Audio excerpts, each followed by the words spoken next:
What's up, everyone? Welcome to another episode of District Baseball. It is a special episode this week. Instead of our normal weekly recap, which we could do, plenty of baseball going on, we're going to switch it up a little bit. We're through a full month of the season. The month of April is over. We're into May now. Things are starting to get slowly a little bit more solidified, so we are going to flip it on its head and give out the monthly awards for the month of April. I guess a little bit of March in there too. But as it stands right now, we're giving out awards for MVP, Cy Young, Rookie of the Year, and the like.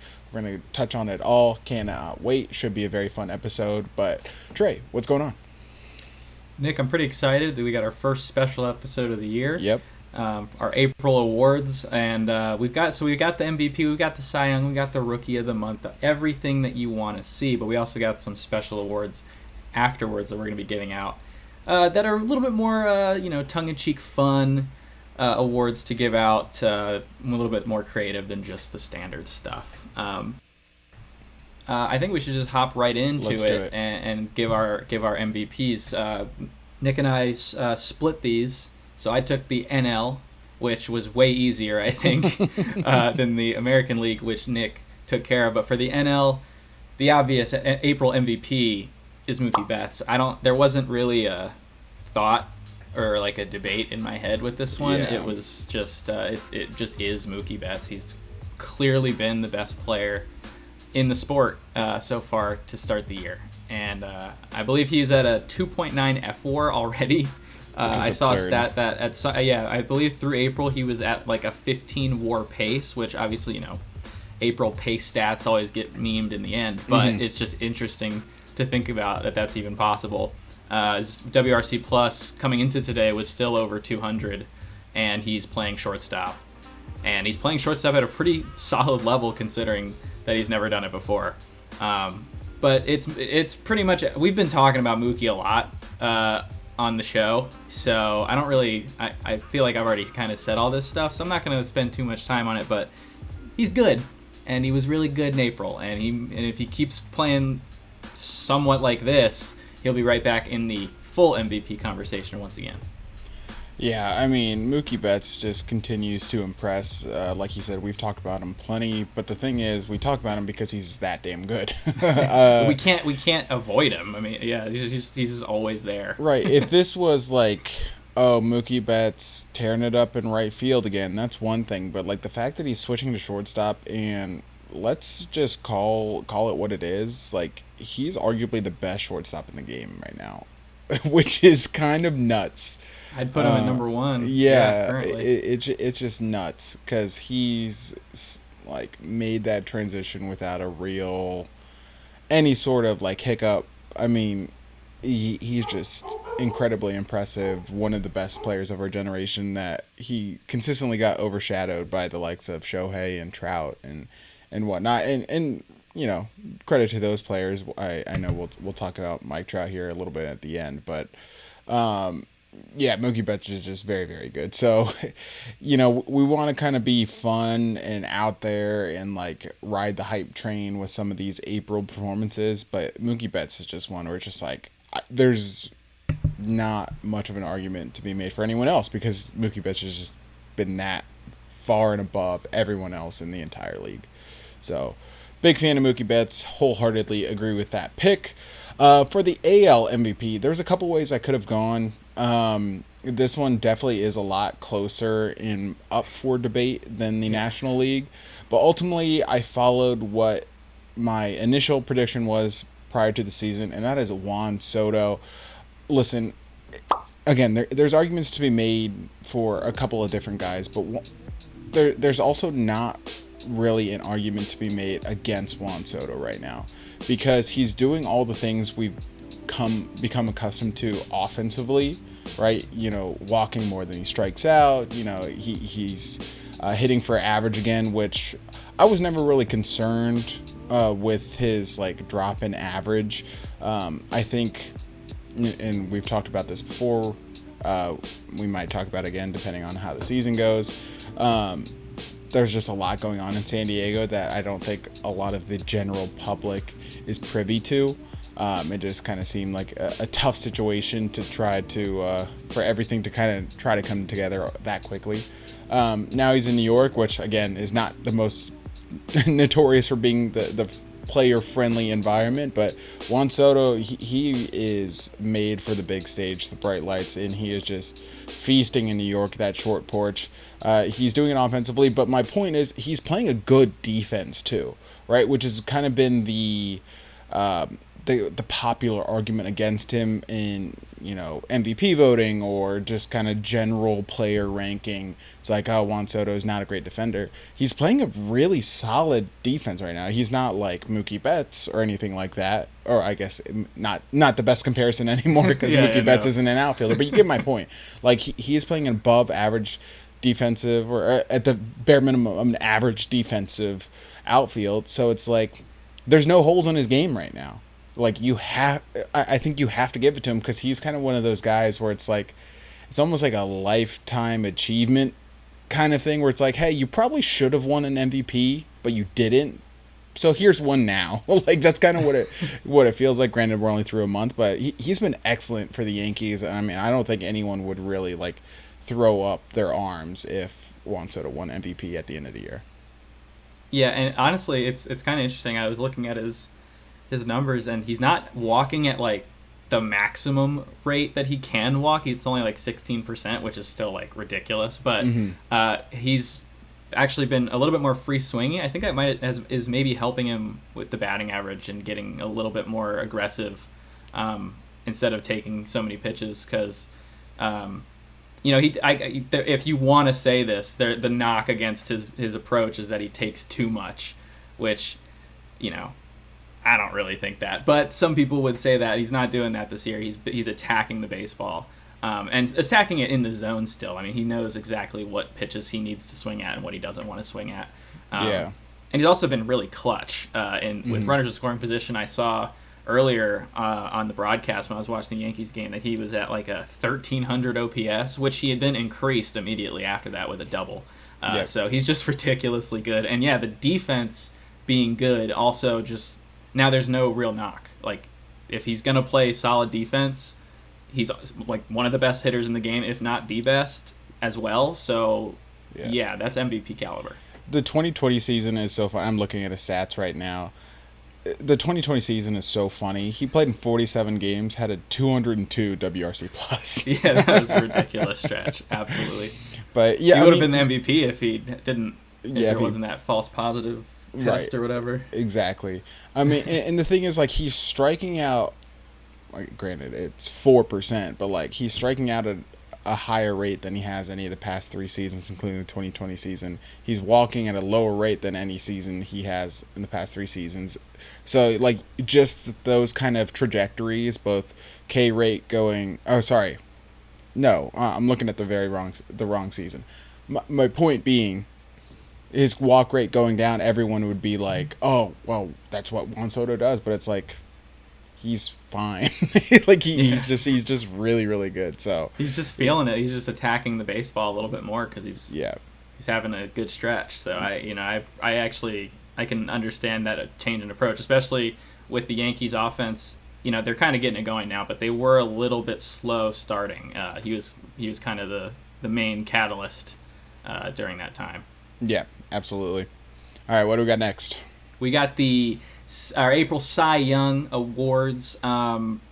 So I think MLB picked Jose Barrios as pitcher of the month, which, he had a really good month. So he's solid, yeah. I can't say that I hated it, but I will say that I can't see why they'd give it to him instead of our NL pick, which is Shota Imanaga, because Imanaga has been absolutely ridiculous.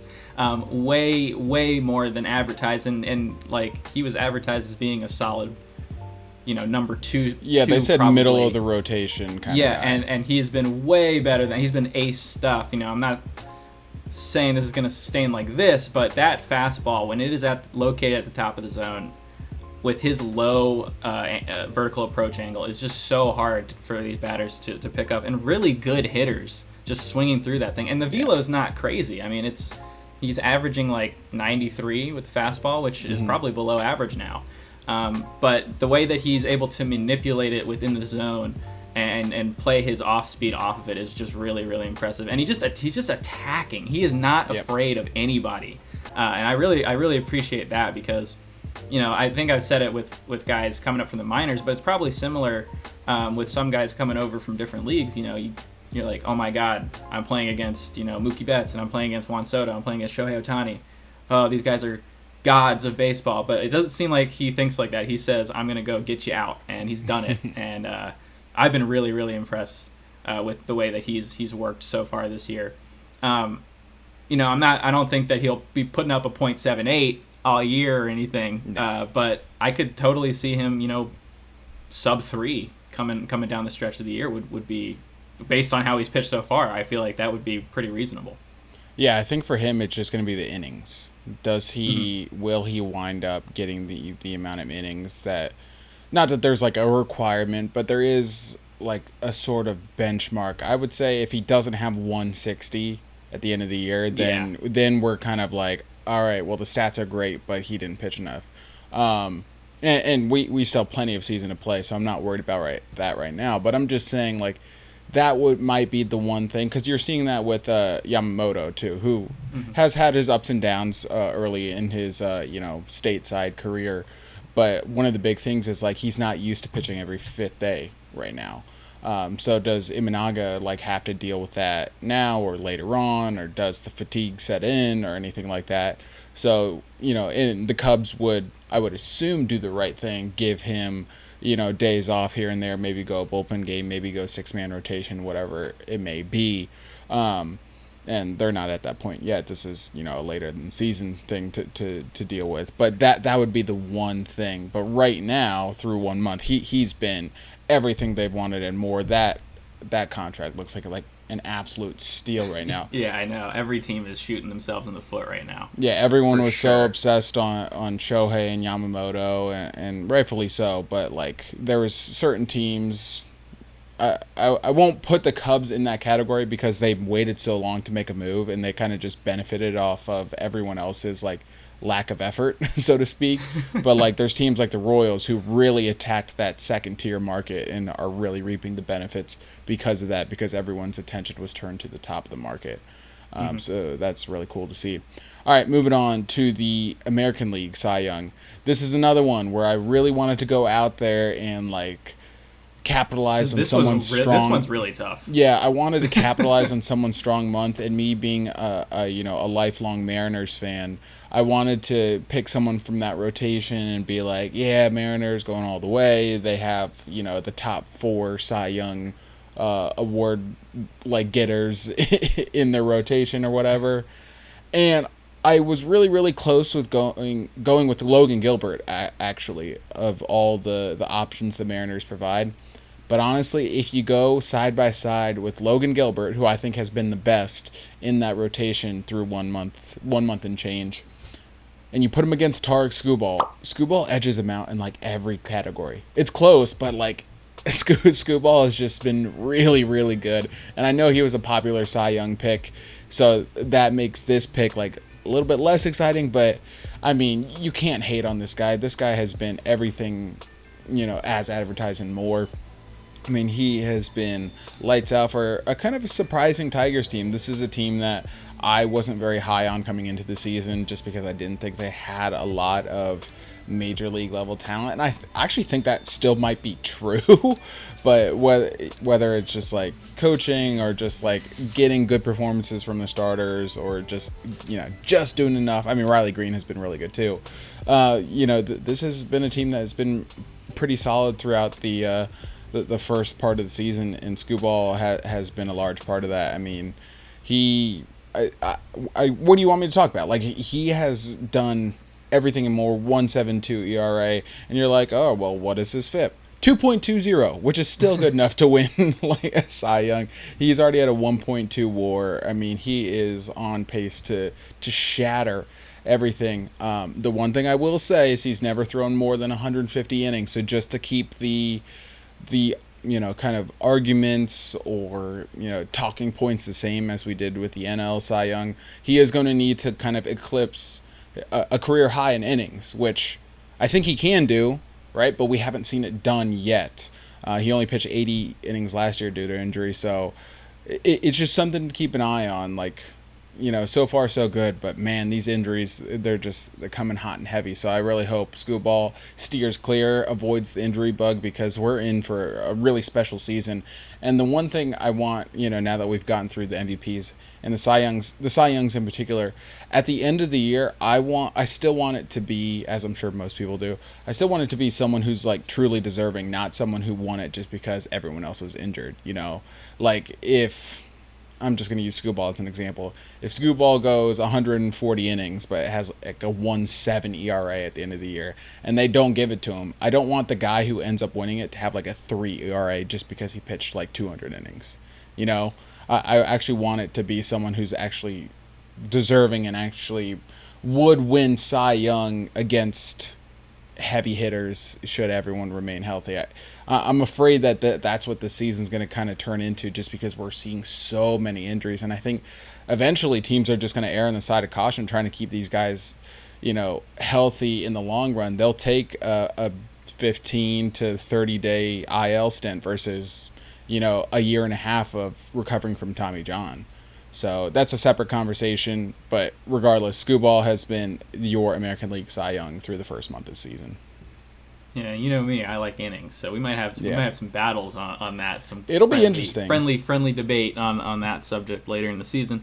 I like the Scooball pick. I think this was definitely tougher because, like you said, Gilbert's been really good. Bryce Miller for the Mariners has also been really good. And there's also the duo in Boston, Houck and Crawford. Yeah, Houck has been really, really good. Yeah, they've been pretty damn impressive. That Boston staff has been way better than what we thought they were going to be so far. But yeah, that Scooball pick makes a lot of sense. And I think the innings factor is basically the only thing that's really holding him back, just to make sure he can get to those innings, because he strikes out basically everybody. He doesn't walk people. He doesn't give up home runs. Yep. And his stuff just continues to get better. So, yeah, it's going to be about health and innings. And if he can continue to perform it with these rate stats and extrapolate that over 160, 180 innings even, that would be extremely valuable to the Tigers, who really are relying on their pitching heavily right now. Yep. Which is fine to an extent. Mm-hmm. But anyways, the Rookie of the Month is a little bit, for the National League anyways, is kind of easy because it's also Shota Imanaga. So he's also a rookie, so I just kind of gave it. I feel like that makes sense. I couldn't really in the National League, position player wise, there's not that many great rookies right now. Like, there's guys that are playing well, like Andy Pajas for the Dodgers. Even Jacob Young was actually somewhat high on that list. So, and I was like, I can't give it to one of those guys over Shota. I mean, even if it is kind of, I already gave him another one. You can't really argue with stats. So Shota Imanaga, we can go ahead and just skip right past this one and go to the American League with your pick. Yeah, with the American League, it was a little bit difficult because there's a lot of high-profile players that just aren't doing well. So then you kind of go down a touch and you're just like, okay, well, there's some guys that are performing well, but like they don't have wow numbers. So ultimately I went with Colton Cowser, which I think is a fine pick. He had a torrid start to the season, but he's been struggling as of late. And I'll just throw this out there. Not that I'm an Orioles hater. I'm not one of those Nats fan that hates the Orioles or anything like that. I think Colton Cowser's like early season performance, and as kind of we're seeing right now, is just like not sustainable in the slightest. He is striking out a lot. Yeah, that's what I was gonna say. A lot. So, but here's the thing, and I think I mentioned this on the last episode too. Cowser is someone who came up last year, played in 26 games, and was absolutely horrible. Like, maybe not worse than Jackson Holliday was this year. That was pretty bad too.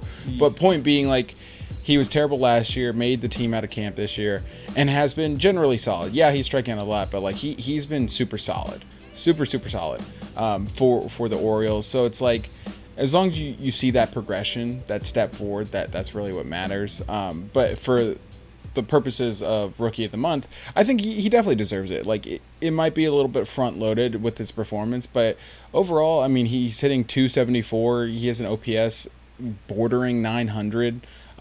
He's been really, really good. So I have no problem giving it to him, but I also would not be surprised if someone sort of backdoors this award. So, like, trying to think of someone like a Wyatt Langford, for instance, because it seems like the Rangers are going to just leave him up. If Wyatt Langford has like a torrid stretch in the middle part of the season, I wouldn't be shocked at all if he like somehow backdoors the award, or anyone else for that matter. Could be an Evan Carter, could be a Jackson Holiday, like it could be anyone. So I would say of any of the 6 awards we've talked about so far, this is the one that's like most up in the air right now. I'm looking at Evan Carter as that guy to come take that, because he had a rough start. He's starting better. Yeah, he's starting to put together some great at bats. I don't think Cowser is going to sustain this crazy level of slug, and he's going to have issues because of that strikeout rate. But I do think that he's a solid player and a solid piece for them. And you were probably looking at his play last year. He came up, he was awful. This year so far, he's been really, really good. He's probably somewhere in between. Yeah, probably. He's neither of these players. He's probably somewhere in between. But right now, he's hitting extremely well for them. And I think, he's definitely deserving of the award, although I don't think he'll end up winning it in the end. No, me neither. But those are our actual real awards, so now we can do the fun ones. These are the real awards. These are actually the real ones. I agree. So we're just I was just looking through some stats, basically, and looking through some video, and just kind of made up some awards based on what I saw and what I thought was interesting. So our first District Baseball Made Up Award is the Most Electric Player Award, and that goes to Ellie De La Cruz for the Cincinnati Reds, who, at the time of us writing these stats, was at 19 stolen bases and 8 home runs for April.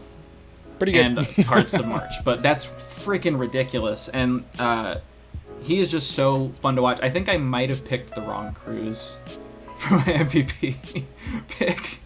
But just a little bit. Right now, he's must-see TV. And he had a stretch in the middle of the month where he hit like 6 homers in 6 games or something, and was just ripping bag after bag when he was on base because he was too busy rounding the bases for a while there. And defensively, he's been solid. So he makes all the great plays. He basically is going to steal second and third if he gets on first every time, which is always fun to watch. And he also will just steal home sometimes. So, like, more than a player should be allowed to get away with. So he just kind of does whatever he wants out there, and it makes for a very fun viewing experience. Yeah, Ellie De La Cruz is, speaking of someone who like struggled last year and has really turned it around this year. I mean, he's putting to bed a lot of the criticism that the haters love to throw out there. And granted, I think it was warranted a lot of the time because he was really bad after his like plate strong discipline issue, and he still is striking out at a pretty high rate. So that's something to monitor. But it's gotten better than it was last year. So just to see that improvement is good. Yeah, I like that one a lot. Why don't you just rattle off the rest of them, and I'll give you my live reaction. All right, so next fun award goes to Josh Naylor for the Nastiest Bat Flip Award for April. There was some good candidates for this. Fernando Tatis comes to mind as well. Yeah. But Josh Naylor is freaking crazy, and I love him. And he's a free agent after this year, and we need a first baseman, damn it. So I'm not necessarily saying that we should sign him or anything. But he had a bat flip where he untied a game, and then he just beat the hell out of his head for a second, and then chucked the bat down. And I'm just like... Meanwhile, the whole time David Martinez is telling him to keep running. Yeah, I don't know. I was so into it, and I don't know. Maybe concussion symptoms make you better at baseball because he really pounded his helmet. So his helmet's definitely feeling that one. Moving on to the next one. I know that we're both into this guy, Mason Miller, for the most impressive pitching outing. I couldn't pick one, and maybe you can help me with that. I went with any between the Texas series, the Yankee series, and the Orioles series. Any of those outings for Mason Miller, I couldn't go with one. I don't know which one was best. The guys he was striking out are all really good. Yep. Marcus Semien, Corey Seager, Juan Soto, Aaron Judge, Gunnar Henderson. That's a pretty impressive group of guys to just be dominating. And not just striking out, not just getting out, dominating. 3 pitches, see you later. Get out of here. I'm just going to throw my fastball, and you can't hit it. So what was your favorite outing of his? Yes. Good answer. All right, let's keep it going. Now we're gonna go. Now we're gonna head into this is my favorite one that I thought of, honestly. The 2021 Juan Soto Award. The player on a bad team that is carrying their team the hardest, specifically the offense. This time it's going to Wilson Contreras of the St. Louis Cardinals. I don't think the Cardinals are horrible, but they're not good. And for most of April, they could not hit, and they're still struggling to find offense. But Wilson Contreras was not the problem. He slugged over 500, and he was the only player, not only with a slug over 500 for them, but with a slug over 400. The only player. That's a team with Paul Goldschmidt and Nolan Arenado. So that should tell you where the Cardinals' offense is right about now. But Wilson Contreras having a really good start to the year. Both Contreras brothers. What a duo. We got some catching brother duos in the league with Bo, we got, I guess, Bo and Josh Naylor. Josh Naylor's not a catcher, although he did used to be. So that kind of still counts. But what do you think about Wilson Contreras or the Contreras brothers so far? Both have been really good to start the year. I'm going to throw it out there. They're both good players on bad teams. I don't believe in the Brewers one bit.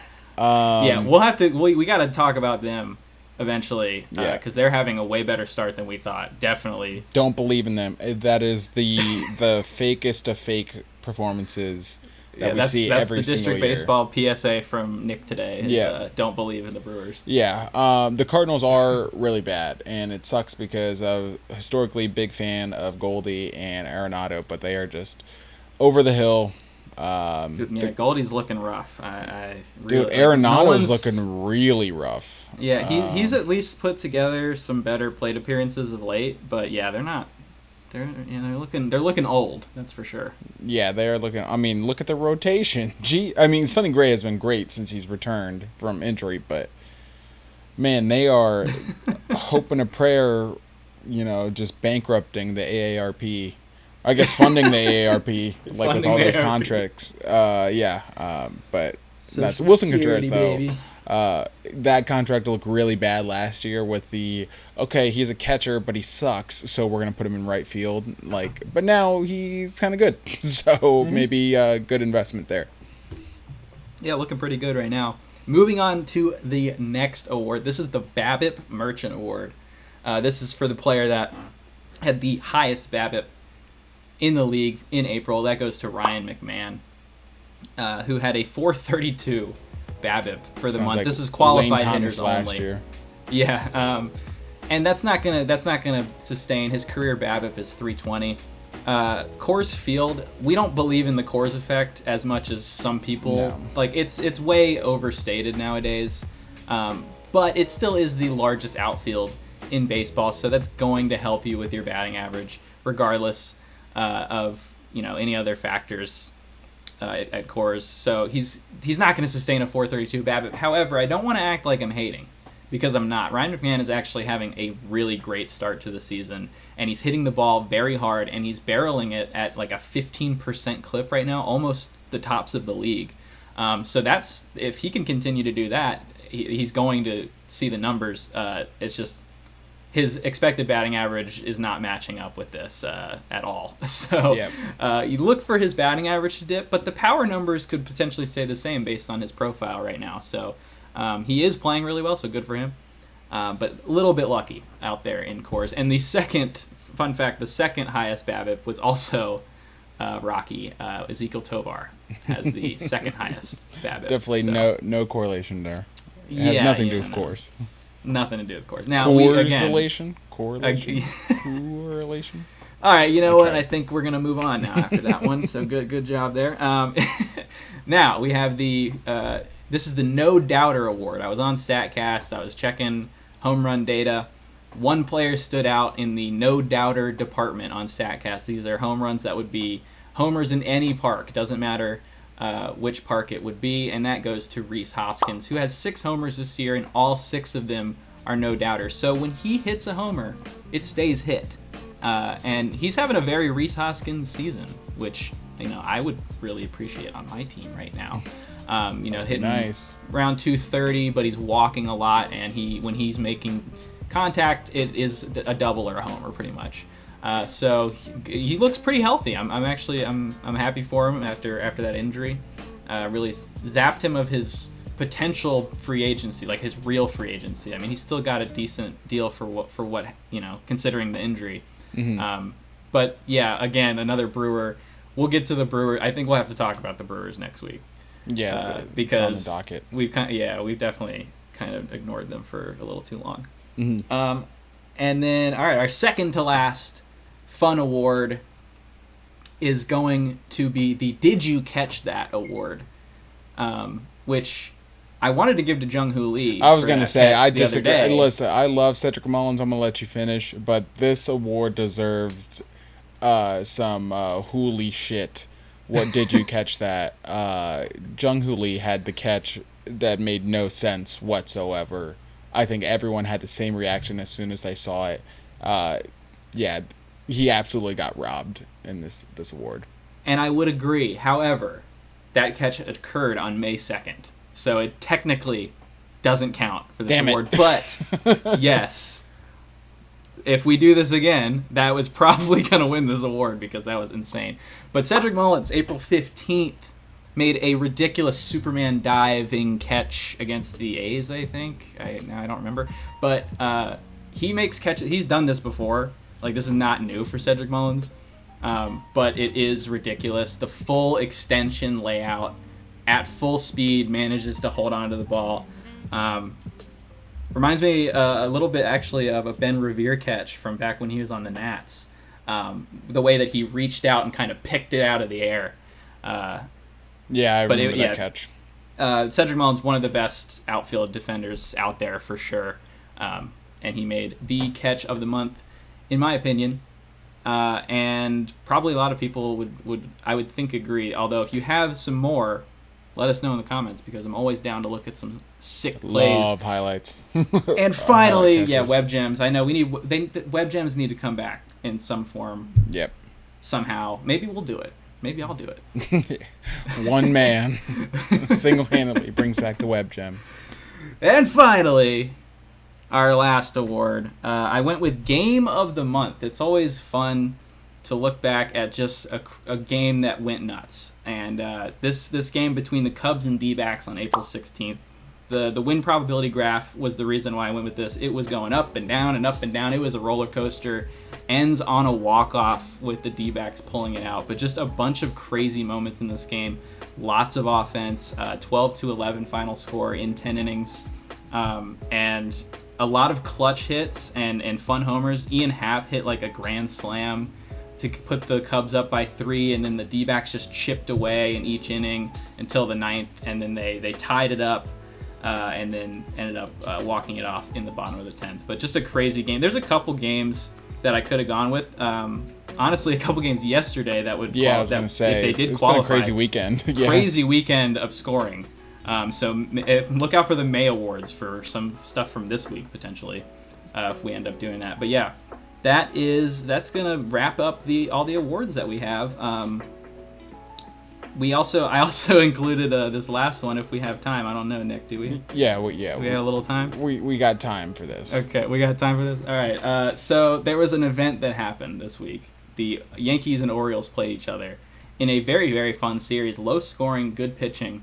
But the moment we're talking about has to do... this is the Michael K. 6 of 30 award. And it goes to Oswaldo Cabrera because Oswaldo Cabrera hit a ball to left field in Baltimore that it's not a homer anymore. that they moved the wall back. They have the crazy wall, the deep left field pocket, and it's no longer a homer. And Michael Kay just couldn't accept that on the broadcast, Right. and he just kept referencing how it was. Well, that's a homer in 6 of 30 parks, but not this one. And he just seemed really salty about it. So what did the Orioles do, Nick? What? What did the Orioles do in response? Wait, what are you talking about? Did you see how they trolled him? Oh, the baseball. Yeah, did you see? I didn't know where you were setting me up for, because they did a couple of things. No, they did a couple of things, like the baseball. That's what I was talking about. Yeah, oh man, they like auctioned off a baseball with Michael Kay's call saying like it would be a home run in 6:30 part. Yeah, it was just pure poetry. I love when teams really lean into that kind of stuff. Yeah, so the O's were basically trolling, and the very next day, Jorge Mateo cleared that wall, like immediately, which was just hilarious as well. But I also went and found on Twitter, I went and looked up all the 6 of 30 home runs this year, home runs that would be only hit in 6 of 30 parks, and Oswaldo Cabrera has one of them. That was a homer in only 6 of 30 parks. It was against Cleveland. So he was the benefactor of one of those. So it's just funny because field dimensions are like, it's part of baseball, and there's no reason to get like so upset about it. But he was just so salty. It was really funny, and the O's trolling just made everything even more funny, and a very memorable moment from last week. Yeah, I think that about wraps up the April awards. Yeah, good month of baseball. Looking forward to May. I mean, month. like we kind of just alluded to, the start of May, we're 5 days in, and it's been great for baseball. I cannot wait to see what the rest of the month has in store, and what the May Awards have in store if we decide to do this again, which I think we're off to a hot start. We're already filling in multiple of these awards, so I think we might have to bring it back. Let us know if you like this, for sure. Yeah. Let us know. But that does it for this episode. We'll kind of be back to our recapping, breaking down, analyzing teams. The Brewers, we're coming for you next week, so you better turn your shit around if you don't want this smoke. But that'll do it for this week. Be sure to follow us on Twitter at DistrictBSB, and on YouTube if you're not already watching, at District Baseball. And if you are watching, we sincerely appreciate it. Make sure you like, subscribe, comment, review, all that good stuff, as well as on your podcast platforms, Apple Podcasts, Spotify, and anywhere else. And you can follow us on Twitter in the meantime at the Coach Moose and at Reverse 2Rs 2Ss. Again, we appreciate listening. We'll be back next week. And in the meantime, let's go baseball. Let's go baseball.